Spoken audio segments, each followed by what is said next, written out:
你可能这个菜在四川都是好吃的，但你到武汉来，它能又好吃又不要脸。对，想吃一口这个干辣椒料。好，少量的番茄非常多多的，特别像中华小当家。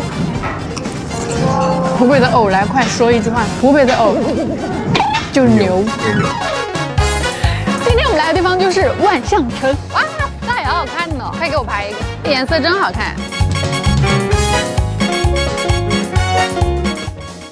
先吃这一道秋辣椒炒兔兔，哎，点的不能再点了，经典的点。它这个里面是有2种辣椒，都是绿色的，感觉有一个是泡椒，花椒给的超级多，里边还加了我特别喜欢吃的藕丁，好香啊！兔子的肉好嫩。哇，这藕丁麻辣里面有点回甜，主要还是那个兔子肉特别的嫩，它那个麻椒的味道给的也很足，巨好吃，也没有什么油，就是很清爽。炝锅小花牛肉，它不是切片的，它是一块一块的，然后里面全是这种碎碎的辣椒，一小个一小个的方块。它这个沫子边儿，他说还加了那个黄豆，所以说它上锅的时候真的很香，就是辣椒加黄豆的那种香味扑鼻而来。这个味道我好爱吃啊，好香啊！它外面的那层壳好酥，就是它那个酥皮呢，又把它炝锅的油给吸住了，就很一咬开就爆油，很香。还放了这种小薄片，特别脆。番茄炒蛋，麻婆豆腐，这玩意儿就没有单吃的，没有单吃的，必须配个米饭，盖上米饭，哇，这一碗。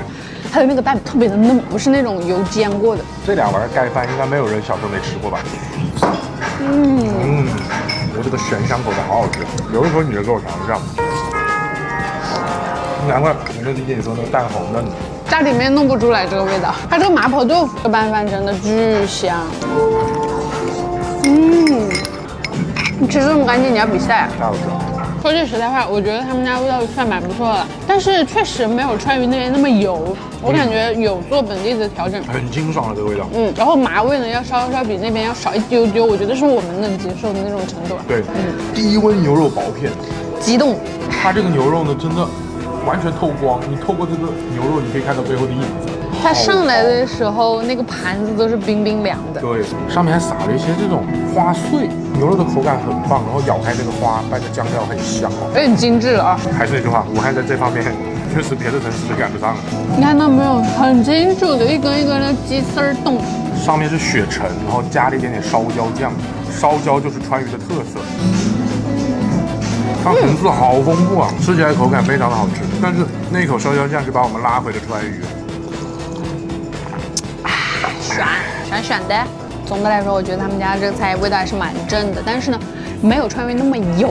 我们待会儿去逛街，拜拜，下期见。